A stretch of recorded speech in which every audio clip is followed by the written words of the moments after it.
Hello friend, नमस्कार। मैं हूं Ankita. GK GS study channel में आपका स्वागत है। और हम देख रहे हैं बिहार स्टेट पेपर 1 एंड 2 के लिए शिक्षण कला एवं अन्य दक्षता को। और ये सॉल्व पेपर है 2024 से 25 तक। यूथ कंपटीशन की बुक पूरी कवर कर रहे हैं फ्रेंड। तो अगर आप लोग चैनल पर नए हैं तो चैनल को सब्सक्राइब कर लें, लाइक शेयर करें और अपने मित्रों को भी जोड़ें फ्रेंड। तो चलिए देखते हैं आज का पहला क्वेश्चन। आई होप आप सबको अच्छे से दिख रहा होगा। तो आज का पहला क्वेश्चन है, निम्नलिखित में से कौन प्रभावी शिक्षण के प्रमुख व्यवहार हैं? और ऑप्शंस हैं फ्रेंड, विद्यार्थी के विचारों एवं योगदान का अनुप्रयोग है, या प्रश्न पूछना, या स्ट्रक्चरिंग, या फिर इंस्ट्रक्शनल वेराइटी मतलब अनुदेशनात्मक विविधता।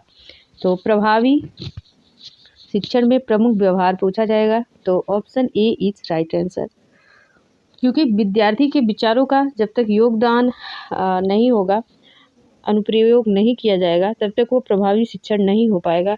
और विद्यार्थी के मनोभावों को समझना ही पड़ेगा, ठीक है, शिक्षक को, तभी उसके अकॉर्डिंग पढ़ाया जाएगा और ये प्रभावी अधिगम कहलाएगा फ्रेंड।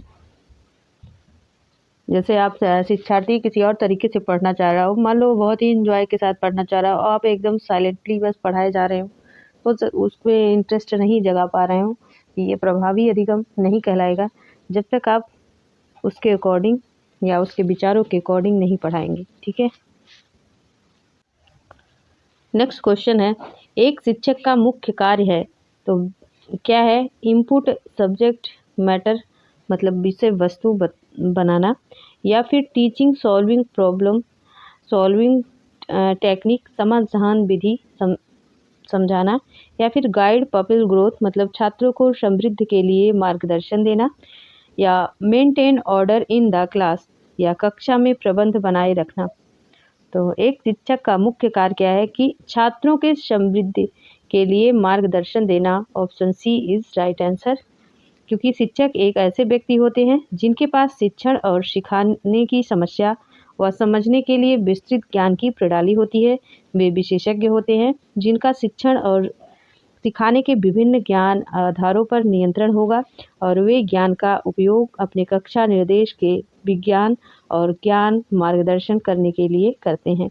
एक शिक्षक के मुख्य कार्य निम्न हैं कि छात्रों के समृद्धि के लिए मार्गदर्शन और छात्र को सीखने के लिए प्रेरित, सबसे बेहतर तो मोटिवेटर होना चाहिए, और कक्षा में अधिगम के लिए उत्साह को उत्पन्न करना, एक सकारात्मक अधिगम का माहौल बनाना, ठीक है। तो ये चारों चीज़ होना चाहिए। तो इसका मतलब option C is right answer. Next देखेंगे हम। नेक्स्ट क्वेश्चन है, निम्नलिखित में से कौन सी विधि शिक्षार्थी केंद्रित है? तो ऑप्शन ए व्याख्यान विधि मतलब लेक्चर मेथड, प्रोजेक्ट मेथड परियोजना विधि, या ग्रुप डिस्कशन मेथड समूह चर्चा विधि, या डिमॉन्स्ट्रेशन मेथड निर्देशन विधि। क्या राइट होगा? तो option C is right answer, समूह चर्चा विधि, ठीक है। तो ये शिक्षक केंद्रित, क्योंकि शिक्षार्थी केंद्रित होगा, क्योंकि जब तक बच्चे आपस में डिस्कशन नहीं करेंगे तब तक कैसे एक दूसरे का सहयोग कर पाएंगे। तो और जब डिस्कशन करेंगे तब वो खुद ही अपने समस्या का समाधान भी कर सकते हैं। इसलिए समूह चर्चा विधि सबसे बेहतर होगी। आगे चलते हैं।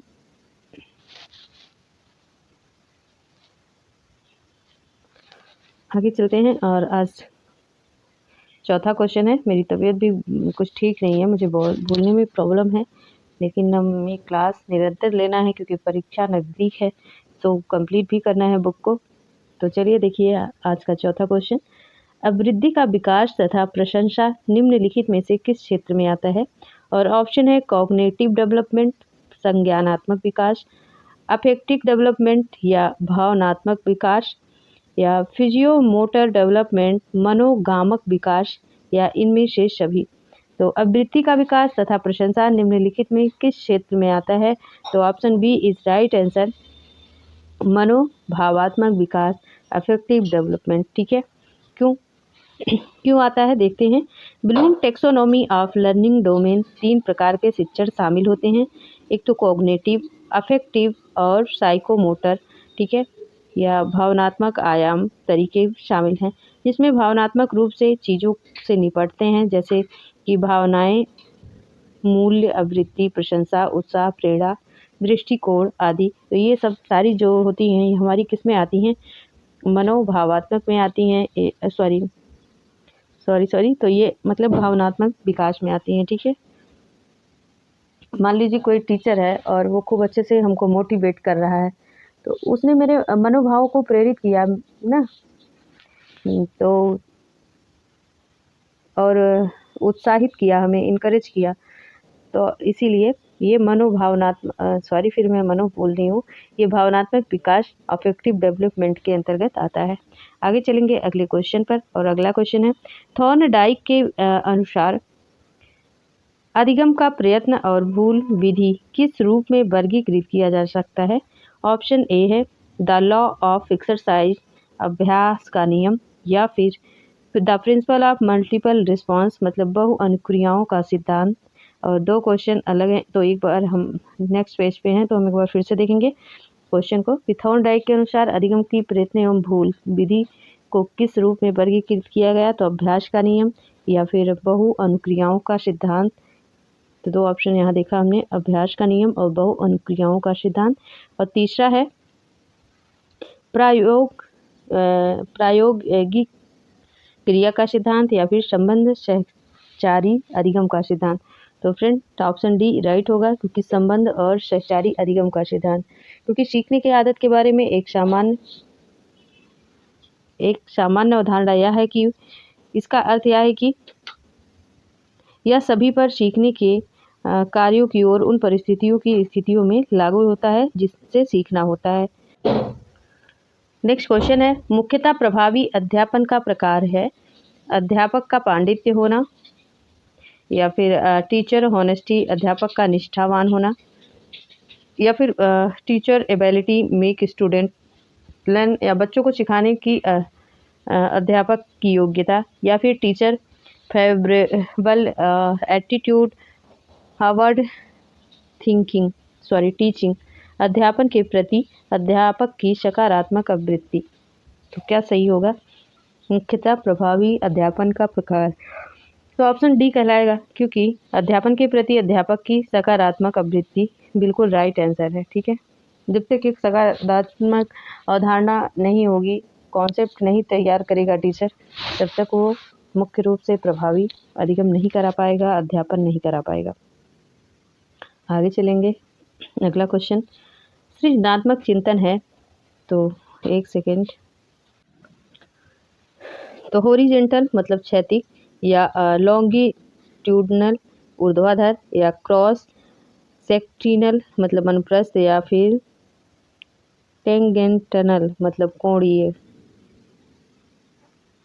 तो क्या होगा, सृजनात्मक चिंतन क्या होगा। तो option A is right answer, horizontal है। चिंतन भी संज्ञानात्मक गतिविधियों की प्रक्रियाओं का आधार है और वह मनुष्य के लिए अद्वितीय है। इसमें पर्यावरण से प्राप्त सूचना का हेरफेर विश्लेषण शामिल है। रचनात्मक चिंतन का लक्ष्य प्रथम दृष्टि सत्य के बजाय नवीनता है, चूँकि इसका लक्ष्य नवीन है। सॉरी, इसमें दिखाई नहीं दे रहा मुझे, तो मैं थोड़ा सा दूसरे टाइप से करती हूँ जिससे बड़े अक्षर हो जाएं, ठीक है। तो चूँकि इसका लक्ष्य नवीनता है, इसीलिए अवश्य रूप से सोचने के पारस्परिक तरीकों से अलग होना चाहिए। रचनात्मक सोच चिंतन क्षैतिज है, इसका अर्थ है रचनात्मक होना और दायरे से बाहर सोचना, और यह विशिष्ट तकनीकों के एक सेट से बना है जो कि रचनात्मक समस्या समाधान को बढ़ावा देता है।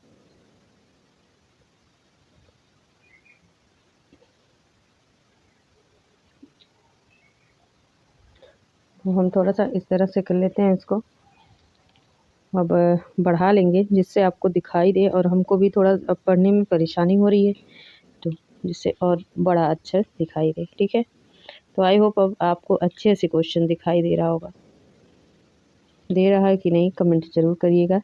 और नेक्स्ट प्रश्न है निम्नलिखित में कौन सा सतत एवं व्यापक मूल्यांकन का उद्देश्य है? तो बच्चों का समग्र विकास है, या बच्चों में प्रतिस्पर्धा का प्रोत्साहन है, या बच्चों में शैक्षिक श्रेष्ठता का प्रोत्साहन है, या फिर बच्चों को रटकर याद करने का विकास है। तो क्या है इसमें? सतत एवं व्यापक मूल्यांकन का उद्देश्य पूछा गया, तो कौन सा ऑप्शन राइट होगा? तो friend option A is right answer हो जाएगा, क्योंकि बच्चों का होलिस्टिक डेवलपमेंट होना चाहिए। ठीक है, तो option D is right answer, मतलब बच्चों का समग्र विकास सतत एवं व्यापक मूल्यांकन के उद्देश्य। ठीक है, option A is right answer. Next देखेंगे।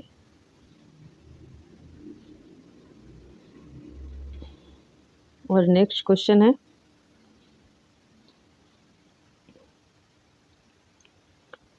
मनोवैज्ञानिक विचारधारा में आधुनिक शिक्षण विधि बच्चों को किस रूप में दिया जाने पर बल देती है?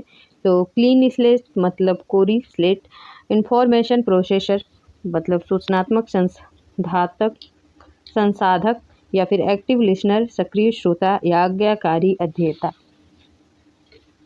तो option B is right answer, सूचना संसाधक। ठीक है, टीचर क्या होता है, एक शिक्षक क्या होता है बच्चों के लिए? तो सूचना संसाधक होता है। शिक्षण विधि बच्चों को किस रूप में दिए जाने पर बल देती है? मनोवैज्ञानिक के अनुसार बताना है, तो informative processor. Option B is right answer. अगला क्वेश्चन है, सत्य शिक्षण का सिद्धांत कुछ भी पढ़ाया नहीं जा सकता दिया है। ठीक है, तो स्वामी दयानंद ने, या रूसो ने, या फिर रविन्द्रनाथ टैगोर ने, या अरविंदो ने, किसने दिया है?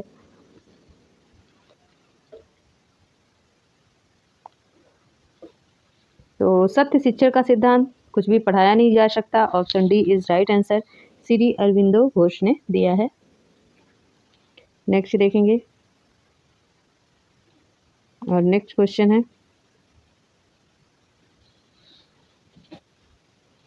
एक प्रभावी शिक्षक वह है,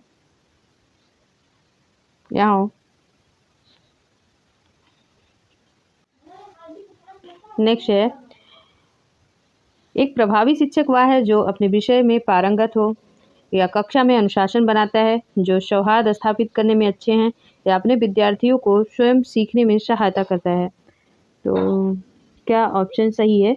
ऑप्शन डी राइट होगा फ्रेंड, क्योंकि अपने विद्यार्थियों को स्वयं सिखाने में या सहायता करता हो, तो option D is correct answer हो जाएगा। अच्छा, क्यों हो जाएगा? तो ये आप समझ सकते हैं, बच्चों की समझ, आवश्यकताओं, अनुभवों, ज़रूरतों आदि को जो प्राथमिकता दे, समस्या समाधान करता हो, तर्क कौशल को बढ़ावा देता हो, तो ये सारी चीज़ें आप जान रहे हैं।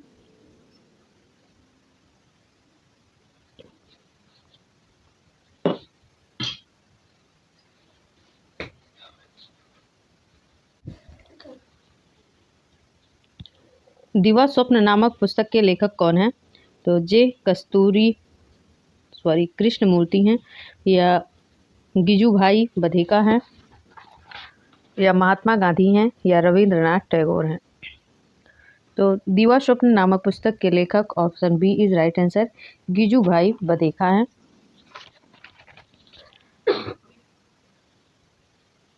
और ये दिवा स्वप्न पुस्तक गुजरात के प्रसिद्ध शिक्षा विधि थे गिजुभाई बधेका, इनके द्वारा 1932 में लिखा गया। यह पुस्तक सबसे पहले गुजराती में प्रकाशित हुई थी, बाद में इसका विभिन्न भाषाओं में अनुवाद किया गया। यह पुस्तक शिक्षा की रूढ़िवादी संस्कृत को खारिज करने के बारे में है। गिजुभाई बधेका ने हमेशा नवोन्मेषी उपयोग पर जोर दिया, और शिक्षण दृष्टिकोण से इस पुस्तक में कई चीज़ें शामिल हैं, जैसे कहानी, क्रीड़ा, खेल आधारित शिक्षा, बाल केंद्रित शिक्षण, या मानवतावादी एवं समग्र दृष्टिकोण आदि। तो आपसे ये भी पूछा जा सकता है यह पुस्तक किस बारे में है? तो कहानी, क्रीड़ा, खेल, गतिविधि आधारित है ये। उनके देखेंगे अगले क्वेश्चन को। और अगला क्वेश्चन है, समस्यात्मक बालक सामान्यता होते हैं जो आगे देखेंगे। तो समस्यात्मक बालक वे होते हैं जो एक न सुलझने वाली समस्या से जुड़े हों, कमजोर गृह वातावरण से हों, एक निम्न आनुवंशिकता से जुड़े हों, या ज़्यादा रक्षात्मक स्वरूप वाले माता पिता से जुड़े हों। तो option A is right answer होगा फ्रेंड, क्योंकि एक ना सुलझने वाली समस्या से जो जुड़े हों उनका कॉन्सेप्ट ही नहीं क्लियर होता है, तो इसलिए एक के बाद एक समस्या आती रहती है उन पे। तो option A is right answer, उनकी ना सुलझने वाली समस्या होती है। आगे देखेंगे अगले क्वेश्चन को।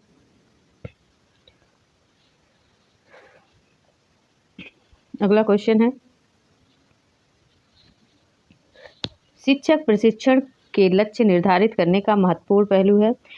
ट्रेनिंग मॉड्यूल मतलब प्रशिक्षण मॉड्यूल, या इंस्पेक्शन निरीक्षण, या फॉलो अप प्रोग्राम अनुवर्ती कार्यक्रम, या प्लानिंग। तो शिक्षक प्रशिक्षण के लक्ष्य निर्धारित करने का महत्वपूर्ण पहलू है। Option A is right answer, प्रशिक्षण मॉड्यूल।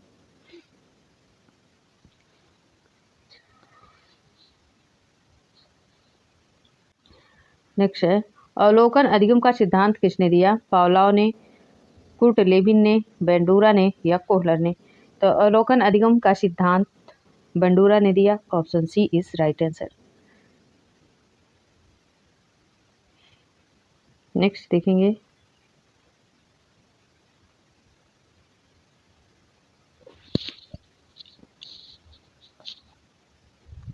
बताओ कौन तकनीक का उपयोग किसके अध्ययन के लिए होता है? तो पर्सनालिटी प्रोफाइल व्यक्तित्व रूपरेखा, या डिफरेंट एप्टीट्यूड विभेदात्मक अभिरुचि, या वोकेशनल पर प्रीफरेंस व्यावसायिक वरीयता, या इंटरपर्सनल रिलेशन अंतर्वैयक्तिक संबंध। तो बताओ और तकनीक का उपयोग इंटरपर्सनल रिलेशन मतलब अंतर्वैयक्तिक संबंध के लिए होता है। आइए थोड़ा व्याख्या देखते हैं इसकी। बताओ कौन तकनीक का उपयोग अंतर्वैयक्तिक संबंध के अध्ययन के लिए होता है? यह मूल्यांकन उपकरण मुख्य रूप से स्कूलों में उपयोग किया जाता है। इसमें छात्रों को चित्र दिखाए जाते हैं जिसमें कई प्रकार के व्यक्तित्व को दर्शाया जाता है और उन्हें सहपाठियों की पहचान करने के लिए निर्देशित किया जाता है जिनके व्यक्तित्व उन विवरणों के सबसे निकट से मेल खाते हैं। बताओ कौन तकनीक हॉटसन ने मई 1929 द्वारा विकसित की गई? तो किसके द्वारा? हॉटसन, याद रखेंगे। नेक्स्ट क्वेश्चन देखते हैं। नेक्स्ट क्वेश्चन है, साइनेटिक्स किस वर्ग के बच्चों के प्रबंध के लिए उपयोग की जाने वाली विधि है? तो बैकवर्ड चिल्ड्रन पिछले बच्चे, या रिट्रेडेड चिल्ड्रन मंद बुद्धि वाले, या क्रिएटिव चिल्ड्रन सृजनशील वाले, या गिफ्टेड चिल्ड्रन प्रतिभाशाली बच्चे।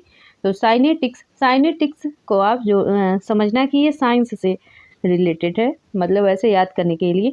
तो साइंटिस्ट कौन बनेगा? जो सृजनशील होगा, ठीक है, जो क्रिएटिव चाइल्ड होगा। और जो बच्चा कुछ करेगा ही नहीं फिर वो कैसे बनेगा? जिसमें सृजनशीलता नहीं होगी तो वो कैसे बनेगा? ठीक है, तो बस ऐसे याद करने के लिए आप समझ लेना ये सृजनशील बच्चों से रिलेटेड है। Option C is right answer. और आपसे पूछा जाता है कि साइनेटिक्स किस भाषा का शब्द है? तो ये ग्रीक शब्द है फ्रेंड। और प्राप्त किससे हुआ? तो सीनेटिकोस से प्राप्त हुआ है, जिसका अर्थ है विविध तत्वों को एक साथ करना। और इस तकनीकी की स्थापना किसने की थी? तो विलियम जे गॉर्डन नामक एक मेधावी विचारक ने की थी। ठीक है, आगे देखेंगे।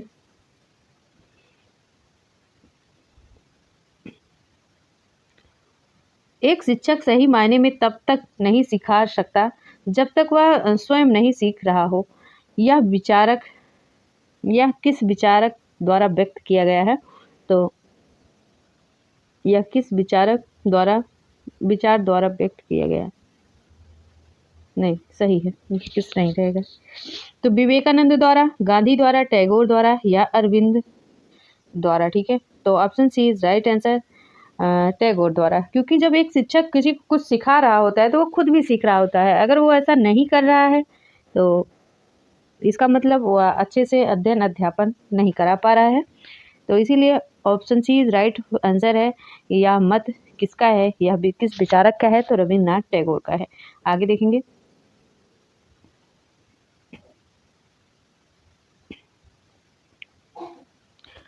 अच्छा, क्योंकि फ्रेंड अगर मान लीजिए आप एक बुक है, पर्टिकुलर बुक आपने एक बार पढ़ी तो आपने कुछ सीखा, आपने दूसरी बार पढ़ी तो उससे भी आगे सीखा, मतलब कुछ और सीखेंगे, और तीसरी बार करेंगे तो और भी सीखते जाएंगे। जितनी बार पढ़ेंगे आप उस बुक से कुछ ना कुछ सीखते जाएंगे, ठीक है, कुछ ना कुछ आपको याद होता जाएगा। तो वही बात शिक्षक और शिक्षार्थी के बीच होता है फ्रेंड। जितना ही शिक्षक अपने शिक्षार्थी को बेहतर ढंग से समझाता है वो खुद भी समझ पाता है, ठीक है। नेक्स्ट प्रश्न है, शिक्षक और विद्यार्थियों के बीच परस्पर संवाद समीपस्थ डैश जोन का निर्माण करता है। तो कन्फ्यूजन भ्रम का, डिफरेंस अंतर का, डिस्टूरेशन विकृति का, या डेवलपमेंट विकास का। तो शिक्षक और शिक्षार्थियों के बीच परस्पर संवाद समीपस्थ होता है डेवलपमेंट का, ठीक है, विकास जोन का निर्माण करता है। विकृति का क्यों करेगा भाई, या भ्रम क्यों फैलाएगा, अंतर क्यों व्यक्त होगा इसमें। तो option D is right answer. Next देखेंगे। और आई होप ये क्लास आपको अच्छी लग रही होगी फ्रेंड। तो आप अपने फ्रेंडों तक भी शेयर कीजिए, अपने स्टडी ग्रुप में शेयर कीजिए, और चैनल को सब्सक्राइब नहीं किया तो सब्सक्राइब जरूर कर लीजिए। निम्नलिखित में से किसके माध्यम से पारस्परिक ज्ञान का उपयोग किया जाता है। तो मॉडर्न टेक्नोलॉजी आधुनिक प्रौद्योगिकी द्वारा, या राष्ट्रीय परिस्थितियों का सुधार, या सरकार और स्थानीय हस्तक्षेपों के विकास से तालमेल, या इसके प्रचार प्रसार से। तो कौन सा ऑप्शन करेक्ट होगा इसमें। तो option C is right answer है, सरकार और स्थानीय हस्तक्षेपों के बीच तालमेल, ठीक है। जबकि सरकार और स्थानीय हस्तक्षेपों के बीच जब तक अच्छे से तालमेल नहीं होगा तब तक माध्यमिक से पारस्परिक ज्ञान का उपयोग किया जाना चाहिए। इसका दूसरा आंसर है नहीं, आंसर तो राइट है। तो चलिए हम व्याख्या देख लेते हैं इससे क्या संदर्भ है। पारस्परिक ज्ञान व जागरूकता अनुभव ज्ञान और अनुप्रयोग है जो किसी क्षेत्र या समुदाय के भीतर स्थापित पीढ़ी और दर पीढ़ी पारित किया जाता है। यह प्रत्यक्ष अवलोकन के माध्यम से पीढ़ी दर पीढ़ी हस्तांतरित ज्ञान का भंडारण है। यह स्वदेशी लोगों के पास मौजूद ज्ञान को संदर्भित करता है। पारस्परिक ज्ञान और स्थानीय हस्तक्षेप के बीच तालमेल के माध्यम से उपयोग किया जाना चाहिए। जब ये एजेंसियां एक दूसरे के साथ साझेदारी में काम करते हैं तो सरकार और स्थानीय हस्तक्षेपों को काफ़ी बढ़ाया जा सकता है। तो यही हाँ बिल्कुल राइट आंसर है। तो जब ये एजेंसियां एक दूसरे के लिए साझेदारी का काम करती हैं तो इसे सरकारी और स्थानीय हस्तक्षेपों के तालमेल से बढ़ाया जा सकता है। अगला क्वेश्चन देखेंगे। कुछ कन्फ्यूजन था तभी हमने व्याख्या को पढ़ा। अगला प्रश्न है, सीखना निम्न में से किस पर निर्भर करता है। तो इंटेलिजेंस बुद्धि पर, पैटर्नल एटीट्यूड माता पिता की मनोवृत्ति, या पीयर एटीट्यूड सहकर्मी मनोवृत्ति, नॉन ऑफ दीज इनमें से कोई नहीं। तो सीखना निम्न में से किस पर निर्भर करता है, बुद्धि पर, इंटेलिजेंट पर, ठीक है।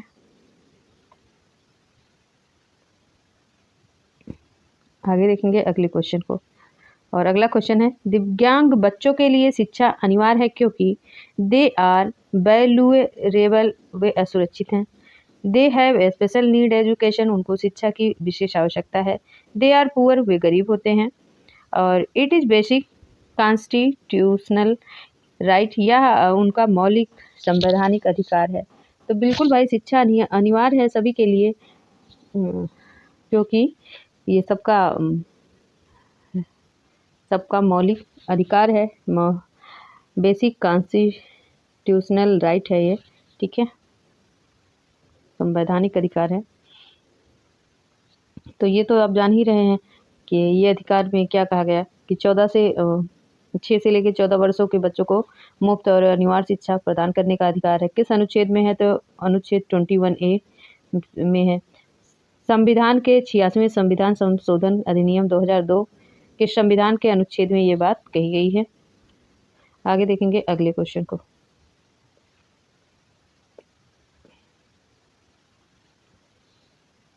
आप कमेंट जरूर करते चाहिए, आपको मतलब अच्छा लग रहा है नहीं लग रहा है, आप क्या पढ़ना चाहते हैं, नेक्स्ट किस बुक से आपकी तैयारी कराई जाए, और आपकी परीक्षा क्या है, आप ज़रूर कमेंट कीजिए। तो सबको ध्यान में रखा जाएगा। अगर पॉसिबल होगा तो उस बुक को हम ज़रूर लेके आएंगे जो आप पढ़ना चाहते हैं। आगे देखिए, निम्नलिखित में से कौन सा एक अध्यापक के लिए मुख्य चुनौती है। तो कक्षा में अनुशासन रखना, या विरोधियों से गृह कार्य करवाना, या परीक्षा के लिए अच्छे प्रश्न बनाना, या अध्यापन को आनंदमय और रुचिकर बनाना। तो सबसे मुख्य चुनौती अध्यापन को आनंदमय और रुचिकर बनाना। Option D is right answer. Next देखेंगे, नेक्स्ट क्वेश्चन, प्रभावी अधिगम निम्नलिखित में से किस पर सर्वाधिक निर्भर करता है? तो द टीचर, टीचिंग मेथड अध्यापन विधि, या interest student and their involvement विद्यार्थियों को रुचि तथा उनकी भागीदारी, या यूज टीचिंग एड्स अध्यापन सहायक सामग्री का उपयोग। तो option D is right answer हो जाएगा, अध्यापन सहायक सामग्री का उपयोग।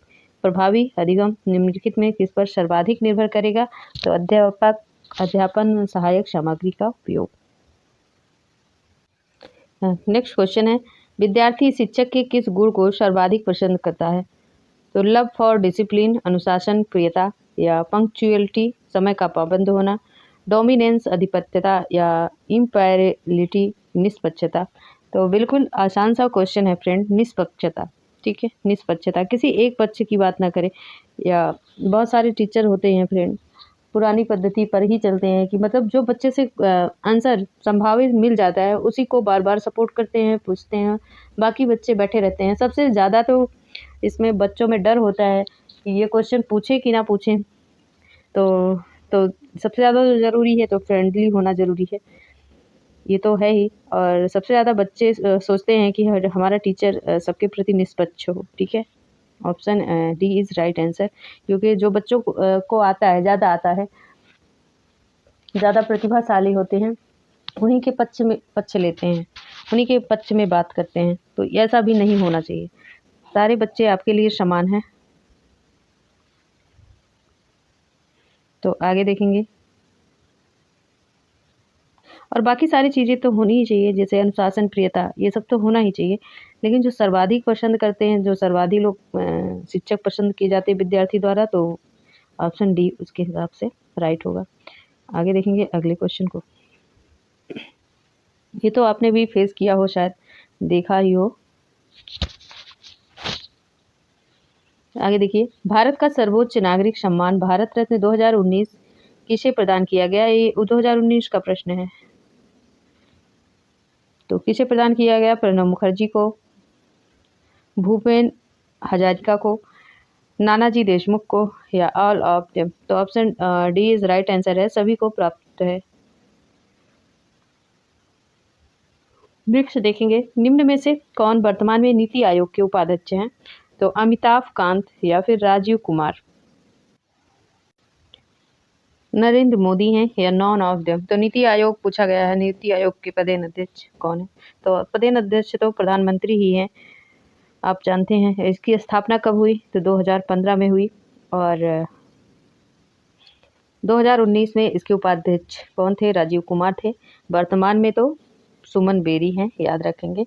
तो जिसके हिसाब से 2019 का ये प्रश्न है, तो उस टाइम कौन थे? तो option B is right answer, Rajiv Kumar. ठीक है, वर्तमान में सुमन बेरी हैं, याद रखेंगे।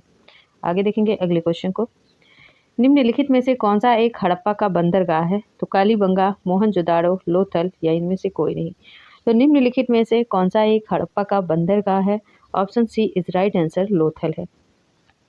आगे देखेंगे, और लोथल कहाँ पे स्थित है? तो गुजरात में स्थित है। इसकी खोज SR राव ने की थी। और अगला देखेंगे, अगला क्वेश्चन GS से है, कबड्डी खेल एक पक्ष में खिलाड़ियों की संख्या होती है? तो 3, मतलब 2 टीम होती है, तो पूछा है एक पक्ष में कितने होते हैं। ठीक है, तो कबड्डी खेल में एक पक्ष में कितने खिलाड़ी होते हैं? तो option C is right answer, 7।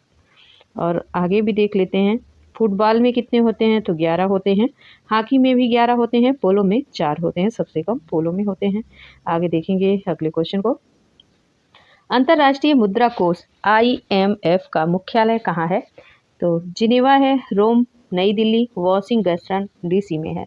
तो अंतर्राष्ट्रीय मुद्रा कोष IMF का मुख्यालय कहाँ पे है? ऑप्शन कौन सा करेक्ट है? तो option D is right answer, Washington DC में है। आगे देखेंगे अगला क्वेश्चन, अंतर्राष्ट्रीय मानवाधिकार दिवस किस दिन मनाया जाता है? तो 2 अक्टूबर, 14 सितंबर, 8 मार्च, या फिर 10 दिसंबर। तो option D is right answer, 10 दिसंबर को मानवाधिकार दिवस। और इसको अपनाया कब गया था? तो इसको 10 दिसंबर को संयुक्त राष्ट्र महासभा ने 1948 में मानवाधिकार की सार्वभौमिक घोषणा को अपनाया गया था। नेक्स्ट प्रश्न को देखते हैं। द ब्रोकन विक्स पुस्तक को निम्न में से किसके द्वारा लिखा गया?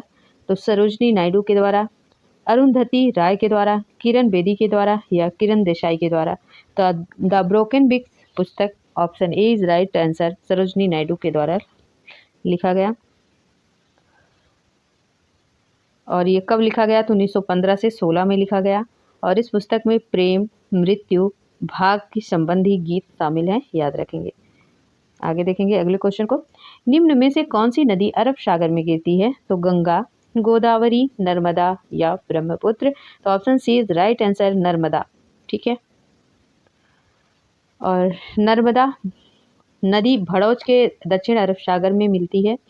27 किलोमीटर लंबा ज्वार नदमुख बनाती है। नर्मदा नदी की औसत लंबाई 13 किलोमीटर है और यह विंध्याचल की मैकाल पहाड़ी अमरकंटक नामक स्थान से निकलती है। आगे हम देखेंगे, भारत में नीति आयोग कब अस्तित्व में आया? बहुत इजी प्रश्न है।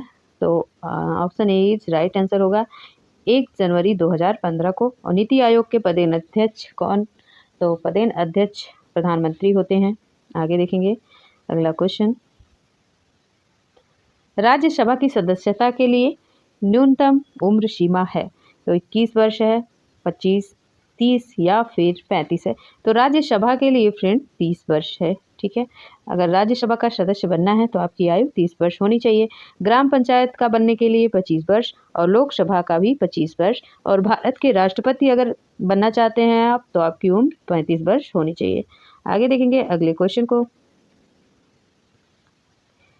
1998 में वास्को डिगामा ने कालीकट के किस हिंदू शासक के समय पधारा था या आया था? तो जय सिंह, जमोरिन, रतन सिंह या इनमें से कोई नहीं। तो किसके समय आया था friend? Option B is right answer, Zamorin. ठीक है। जमोरिन के समय वास्को डिगामा भारत में आया और जा से जमोरिन और जा से जम गया, याद रखेंगे। आगे देखेंगे,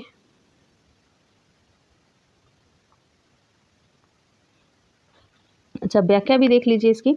तो मध्यकाल में सर्वप्रथम भारत में स्थापित करने वाले प्रथम पुर्तगालीज वास्को डिगामा भारत के पश्चिमी तट कालीकट बंदरगाह पर 20 मई 1998 को पहुंचा और उसने यहां पहुंचकर भारत के लिए नए समुद्री मार्ग की खोज की। कालीकट के तत्कालीन शासक जमोरिन ने वास्को डिगामा का स्वागत किया था, मतलब जमा दिया था इन्हें भारत में। ठीक है। आगे देखेंगे अगले प्रश्न को। निम्नलिखित में से समाज के मुख्य संसाधन के रूप में किसी सामाजिक प्रयोग के लिए उपयुक्त माना गया है? तो आइए देखते हैं आंसर। आंसर यहाँ पे मिलेगा आपको, विद्यालय, फैमिली, जनसंचार माध्यम या इनमें से सभी। तो क्वेश्चन क्या है फ्रेंड? क्वेश्चन है कि निम्नलिखित में से समाज के मुख्य संसाधन के रूप में किसी सामाजिक प्रयोग के लिए उपयुक्त माना गया है? तो स्कूल, परिवार, जनसंचार का माध्यम है, इनमें से सभी। तो समाज के लिए पूछा गया है ना, मतलब जहाँ पे सामाजिक विकास हो सकता है। तो option A is right answer होगा। स्कूल में ही सभी बच्चे जाते हैं, सभी लोग भेजते हैं ना। आगे देखेंगे अगले क्वेश्चन को। निम्नलिखित में से किन विद्यार्थियों को अध्यापक के ध्यान की आवश्यकता है? तो बुद्धिमान, अंतर्मुख, मंद गति से सीखने वाला या इनमें से सभी। तो विद्यार्थियों को अध्यापक के ध्यान की आवश्यकता किसको होती है फ्रेंड? तो जो मंद गति से सीखेगा जो बच्चा है ना, और अंतर्मुखी होगा, मतलब वो अपनी भावनाओं को व्यक्त नहीं कर पाएगा लेकिन वो बुद्धिमान तो है। तो ऑप्शन डी इसमें सबसे बढ़िया ऑप्शन है। ठीक है। आगे देखिए, और अगला क्वेश्चन है, निम्नलिखित में से कौन पाठ्यक्रम के लिए आधार प्रदान करता है? सामाजिक आर्थिक प्राथमिकताएं एवं सरकार, शिक्षा के मनोवैज्ञानिक एवं धार्मिक आधार, दर्शन शास्त्र, समाजशास्त्र और मनोविज्ञान या अध्ययन सामग्री और सामाजिक आवश्यकताएं। तो निम्नलिखित में कौन पाठ्यक्रम के लिए आधार प्रदान करता है? Option C is right answer, दर्शन शास्त्र, समाजशास्त्र और मनोविज्ञान। आगे देखेंगे अगले क्वेश्चन को। निम्न में से कौन आधुनिक भारतीय शिक्षा शास्त्री अत्यंत प्रकृतिवादी थे? तो जे कृष्णमूर्ति या श्री अरविंदो या फिर रविन्द्रनाथ टैगोर या विवेकानंद। तो पूछा क्या गया है, जो अत्यंत प्रकृतिवादी थे। ठीक है, तो प्रकृतिवादी कौन थे? रविन्द्रनाथ टैगोर थे। Option B C is right answer. ठीक है, आगे देखेंगे अगले को। उत्पीड़ितों का शिक्षा शास्त्र नामक पुस्तक के लेखक हैं तो पाउले फेरी या फिर जे हलक, जे डेलोर्स या एन बेनेट। ठीक है, तो कौन थे? पाउले फेरी थे। उत्पीड़ितों का शिक्षा शास्त्र नामक पुस्तक के लेखक पाउले फेरी। आगे देखेंगे अगले क्वेश्चन को।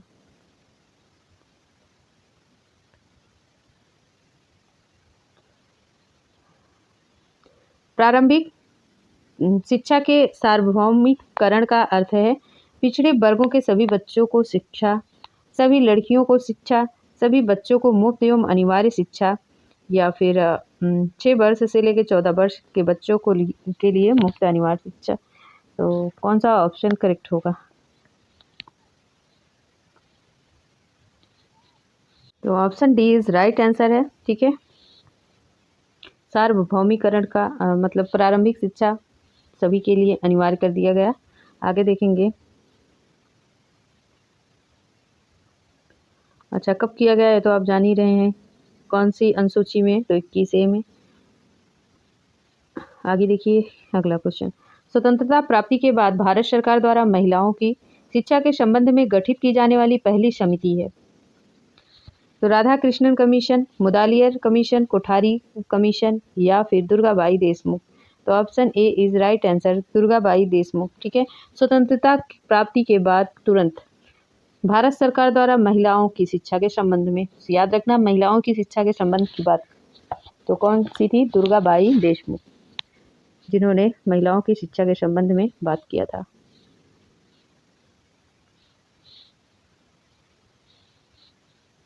तो आगे देखेंगे। और ये समिति कब गठित हुई थी फ्रेंड? तो 1968 से 59 में गठित हुई थी। आगे देखेंगे। श्रवण दोष वाले विद्यार्थियों की आवश्यकता होती है लैंग्वेज ट्रेनिंग, भाषा प्रशिक्षण की, ऑडियोटरी श्रवण प्रशिक्षण, स्पीच ट्रेनिंग, वाणी प्रशिक्षण या ऑल ऑफ दिस, इनमें से सभी। तो इनमें से सभी। ठीक है, श्रवण दोष वाले विद्यार्थियों को आवश्यकता मतलब जो सुन नहीं पा रहे हैं, तो भाषा प्रशिक्षण की तो होती ही है, श्रवण प्रशिक्षण, ऑडियोटरी ये तो होगा ही होगा, स्पीच प्रशिक्षण, अरे भाई जब वो अच्छे से सुनेंगे नहीं, सुन नहीं पा रहे हैं तो बोलेंगे ही कैसे? तो ये सारी चीज़ें आती हैं। ठीक है, इनमें सभी शामिल है। Option D is right answer. आगे देखेंगे। अगला क्वेश्चन है, राष्ट्रीय अध्यापक शिक्षा परिषद NCTE स्थापना पार्लियामेंट के एक्ट के तहत कब की गई? तो 1993, 1995, 1996 या 1997। तो कब की गई? 1993 में।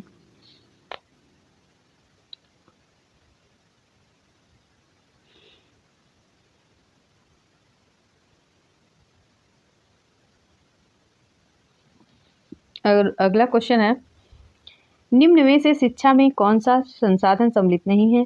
तो फाइनेंशियल रिसोर्स वित्तीय संसाधन, ह्यूमन रिसोर्स मानव संसाधन, मटेरियल रिसोर्स सामग्री संबंधी संसाधन या वाटर रिसोर्स जल संसाधन।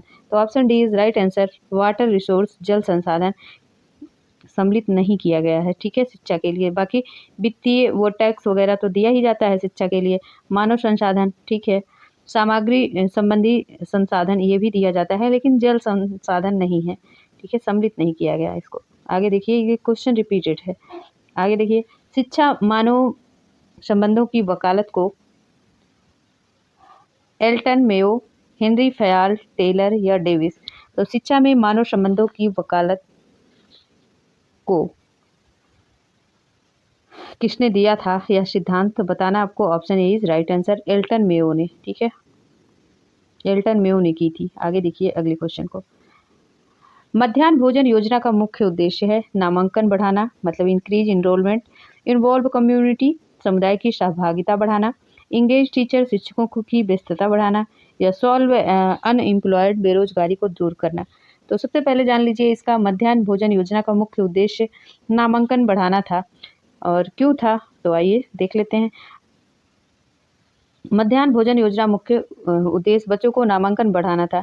मध्याह्न भोजन योजना देश के 2408 ब्लॉकों एवं केंद्रियों में प्रायोजित योजना के रूप में 15 अगस्त 1995 को आरंभ की गई।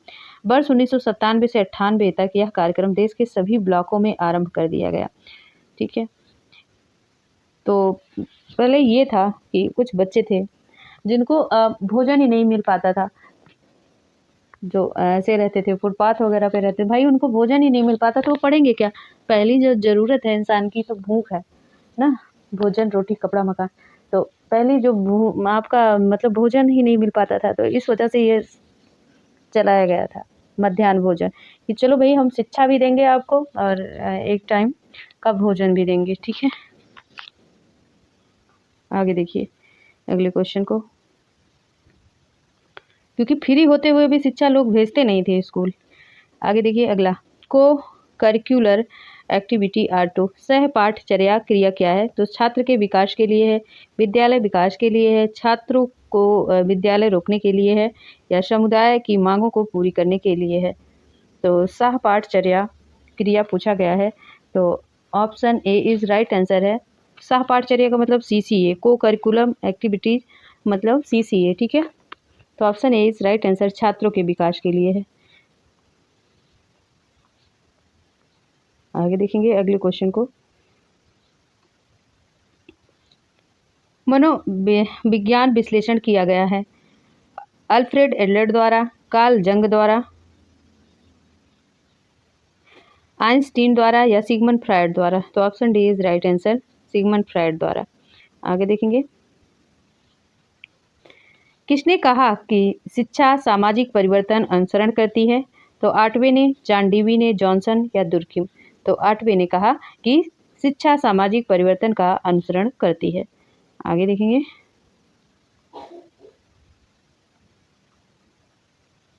और नेक्स्ट क्वेश्चन है बड़ा सा, उच्चतर माध्यमिक शिक्षा के बारे में शिक्षकों की राय जानने वाले बृहद सर्वेक्षण निम्नलिखित में कौन सा उपकरण सबसे उपयुक्त होगा? तो प्रश्नावली, इंटरव्यू, साक्षात्कार, ऑब्जर्वेशन परीक्षण, या नॉन ऑफ दिस?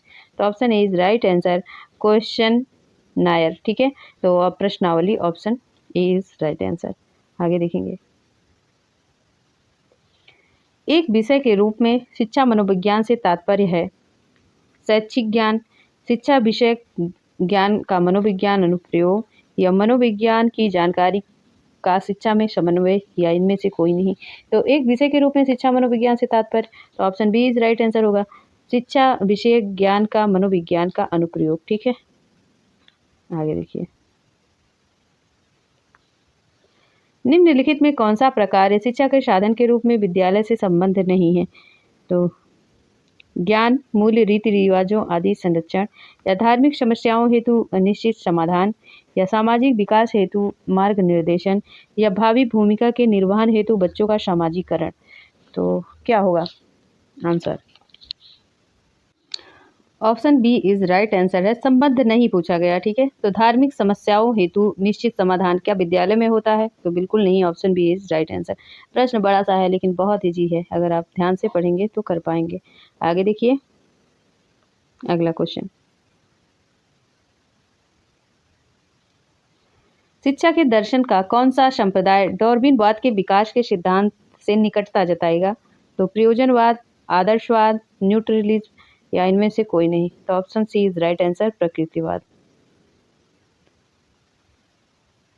अगला क्वेश्चन है, तो सीधा समझ लीजिए, 6 वर्ष से 14 वर्ष के बालकों का शिक्षा का मौलिक अधिकार कब दिया गया, किस अनुच्छेद में? तो 45 अनुच्छेद, आर्टिकल 42, आर्टिकल 21, या आर्टिकल 51? तो आर्टिकल 21 ए। ठीक है, आगे देखिए अगले क्वेश्चन को, निश्चित दिए गए विकल्पों में संबंधित शब्द को ज्ञात करना है। तो पुस्तक, प्रकाशक। ठीक है, पुस्तक का प्रकाशक द्वारा, फिल्म का निर्देशक। ठीक है, फिल्म का निर्देशक, option C is right answer, director. अगर पुस्तक का प्रकाशक द्वारा होता है तो फिल्म का निर्देशक कौन होता है? डायरेक्टर होता है या निर्देशक होता है? तो कुछ लोग संपादक लगाएंगे, फिल्म एडिटर, तो एडिटर या फिल्म प्रोड्यूसर भी कर सकते हैं, तो नहीं होगा, फिल्म डायरेक्टर। ठीक है, आगे देखिए अगले क्वेश्चन को। के फाउंडेशन के द्वारा 16 मई 2019 से 28 बिहारी पुरस्कार के लिए किसे विजेता घोषित किया गया था? तो मनीषा कुलश्रेष्ठ, लीलाधर जुगोड़ी या कीर्ति परिहार या इनमें से कोई नहीं। तो option A is right answer, Manisha Kulshreshtha को। और नेक्स्ट देखिए, 12 जून 2019 को नई दिल्ली में 54वीं ज्ञानपीठ पुरस्कार किस अंग्रेजी लेखक को दिया गया? तो सुनील श्रीवास्तव, अमिताभ घोष, युवराज भट्टाचार्य या लीलाधर जगोड़ी को। तो किसको दिया गया?